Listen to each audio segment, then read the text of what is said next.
If you want to be notified when Breakfast Club videos go up, remember to subscribe and click the bell. You say you wanna try, but you never do. Sugar, there's a reason why we lose. You say you wanna cry, but you never do. Sugar, there's a reason why we lose.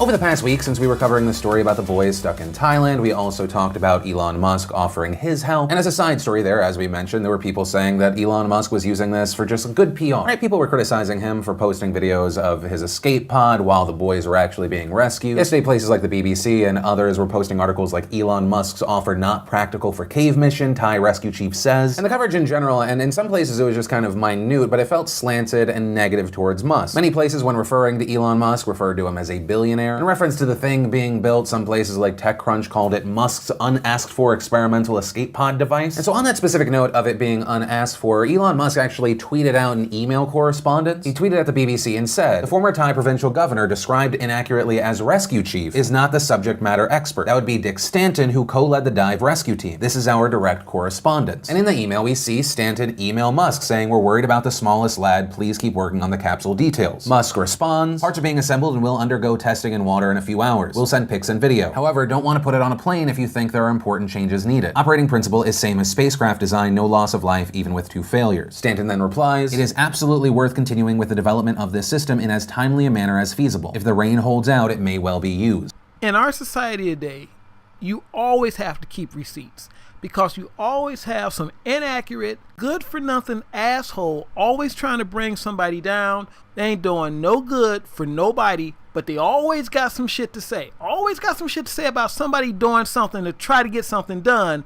When we last talked about the criticism, there were a lot of people that said, well, what do you think? And I think that there are a lot of things to be able to criticize Elon Musk about, but this is 100% not one of them. He was in a very unique position. He and others were trying to help. At the very least, he was keeping the spotlight on this situation, and ultimately the boys, whether they used the submersible or not, they ended up being rescued. But then additionally with this story, separate from the rescue operation, there is this other side story as far as what Elon Musk is allowed to say. And you guys have known me long enough, you know this is the part I want to talk about.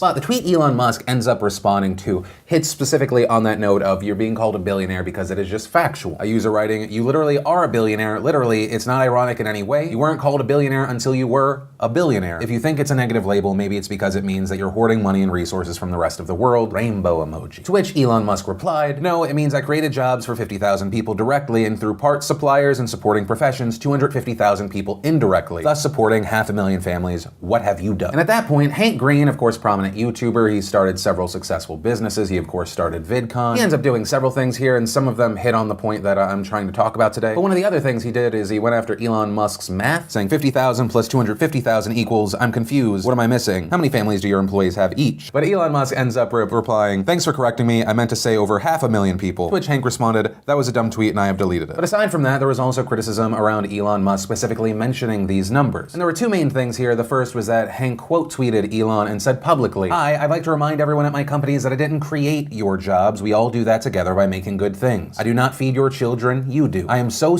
lucky that you share your talent and skill, and I personally benefit in many ways from your hard work." First, I want to say to Hank Green, you're full of shit, okay? That made absolutely no sense. If you didn't create the job, then the job wouldn't be there. So what the hell are you talking about?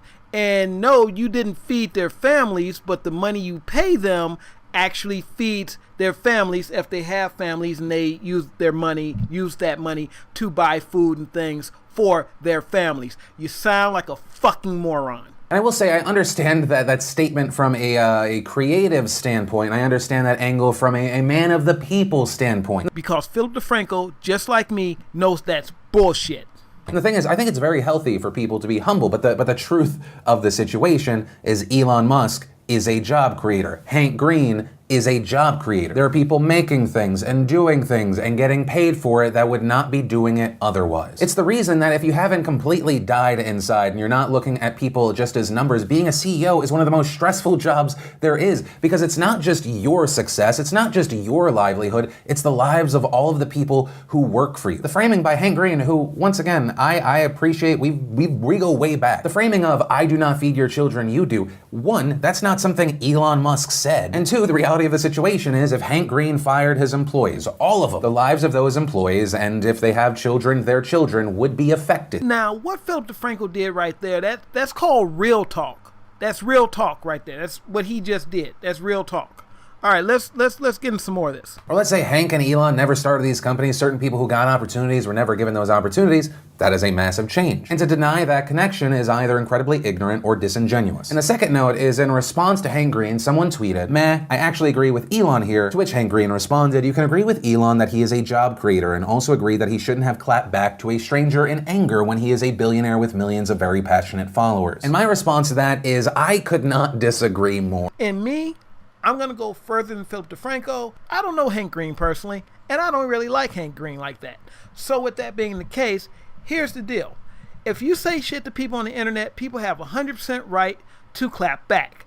Now, if you're afraid that, oh my God, when I say something to this billionaire, all of his fans are going to clap back, here's the thing you might want to do. Don't say stupid shit on the internet. Now, you guys know how I am about free speech. But here's one thing that people tend to freak out about when it comes to freedom of speech. You feel that you have the right to say all this shit and no one ever has the right to say anything back to you because somehow you're special. Oh, I can say this to the billionaire guy, but he better not say anything back because the other person isn't a billionaire. I think he said exactly what he should have said to that particular poster, and if that person got clapped back for it, they should have, because it was stupid anyway. Now, I personally do not believe anyone should be harassed on the internet. You guys know that about me. I believe in civil discussion, yada, yada, yada.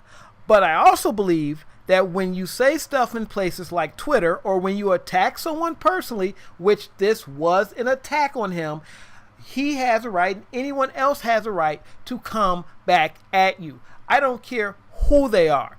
And I'll say this, I'm not even mad at the person who made the post, because if that's their opinion, they have a right to have it, and I don't necessarily know what their response was. But Hank Green's response to this was a stupid response.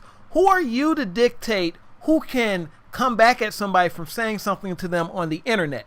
If I have $1 trillion and you talk some smack to me on the internet and I feel like I need to step to you and check you, you're going to get checked. If it was such a big deal, you should shut your ass up. Very simple stuff. It's not rocket science. If you're so afraid, and if this person was afraid, they wouldn't have stepped to Elon Musk the way they did. And they stepped to him, he clapped back. End of story. How the hell is Hank Green getting up in this? Like, he shouldn't have clapped. Shut the fuck up, dude. Nobody wants to hear that garbage. So, Hank, if you're out there, if you're listening, oh great white knight, if somebody's hard enough to swing, then they need to be hard enough to take a blow.